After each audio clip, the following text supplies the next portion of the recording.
merci pour tout. Monsieur le maire, monsieur le directeur des archives départementales, monsieur le proviseur, chers amis, chers élèves. Je voudrais replacer brièvement la cérémonie d'aujourd'hui dans un temps plus long. Un temps plus long qui est celui du projet pédagogique qui, pas à pas, nous a conduits jusqu'à la pose de ce pavé de mémoire. En septembre 2021, les élèves de terminale du lycée Jean Dupuy, inscrits dans la spécialité Histoire, Géopolitique, Sciences politiques, découvraient leur programme annuel. L'un des thèmes sur lequel ils seront peut-être interrogés la semaine prochaine pour les épreuves de spécialité portait sur le binôme Histoire et Mémoire. L'histoire comprise ici comme un savoir scientifique qui établit autant que possible la connaissance objective du passé. La mémoire, quant à elle, ou faudrait-il dire plutôt les mémoires, entretiennent un autre rapport avec le passé. Elles peuvent être individuelles ou collectives, parfois elles sont envahissantes, parfois tronquées, parfois silencieuses.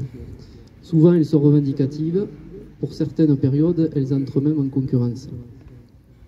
Quoi qu'il en soit, comme une coïncidence heureuse, il a été proposé aux élèves, peu après la rentrée de septembre, un concours sur le travail de mémoire. Un concours organisé par la Société des membres de la Légion d'honneur, dans le cadre du centenaire de cette institution.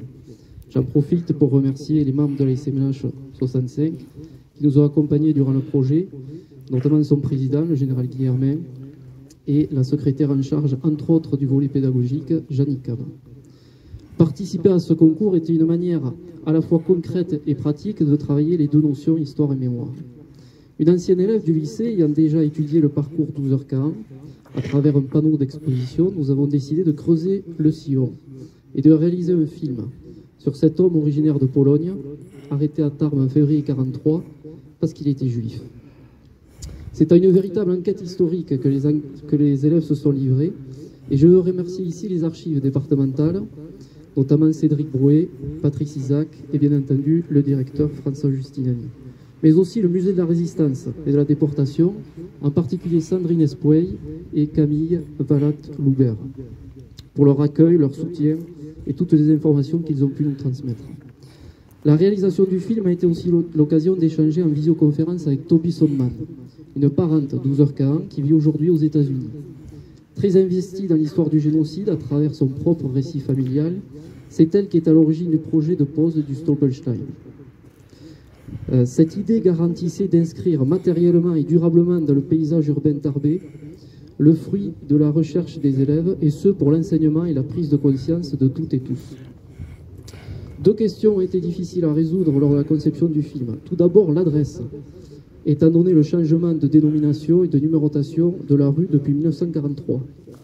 Il a fallu prouver que le 70 rue des Pyrénées était devenu le 92 avenue du régiment de Bigorre. Ça n'a pas été une mince affaire. Il faut remercier M. Charrère du service des impôts fonciers qui, avec beaucoup de virtuosité, a su démêler les chevaux des documents cadastraux. Seconde question, le lieu de la déportation et d'assassinat 12h40. Faisant partie du convoi numéro 50, il n'a pas été déporté comme la majorité des Juifs de France concernés à Auschwitz-Birkenau.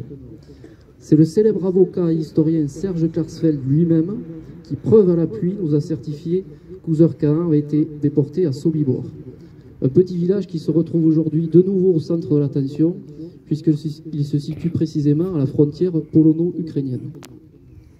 Pour conclure, il me faut préciser que les 15 élèves impliqués dans le projet ont eu le bonheur de remporter, grâce au film réalisé, le premier prix du concours lycéen d'Occitanie sur le travail de mémoire et ont été récompensés très solennellement au mois de février lors d'une cérémonie organisée par la SMLH au conseil départemental de Haute-Garonne. Par ailleurs, ils ont complété leur initiation historique et mémorielle par un voyage à Paris, où ils ont visité entre autres le musée Jean Moulin au Général Leclerc, le Mont Valérien ou le mémorial de la Shoah à Drancy. Il restera une ultime étape, la venue au lycée Jean Dupuy d'une des dernières rescapées du camp d'Auschwitz-Birkenau, Ginette Kolenka, dont le témoignage grave, parfois sombre mais aussi plein d'espoir, sera sans nul doute un autre moins mémorable. Au final, les élèves ont pris conscience qu'histoire et mémoire ne sont pas si hermétiquement séparés. En faisant œuvre d'historiens, ils ont été aussi les acteurs d'une mémoire en construction. En réfléchissant à des enjeux du passé, ils ont pu ainsi mieux décrypter certaines réalités actuelles et demain, espérons-le, aborder avec civisme et clairvoyance les défis du futur. Je vais tout de suite laisser la parole à l'une des élèves qui a participé au projet. J'en profite ici pour les saluer et les remercier à toutes et à tous, et notamment pour leur investissement, leur inventivité lors de la réalisation du film. Prune Takali va ouvrir un texte de Toby Somman qui n'a pu nous rejoindre aujourd'hui. Ensuite, Dominique Tribault, professeur de violoncelle au conservatoire, et deux de ses élèves, Sofiane Badou et Héloïse Dourte-Larère, proposeront une courte pièce qui sera un moment, je pense, propice à la réflexion et au recueillement.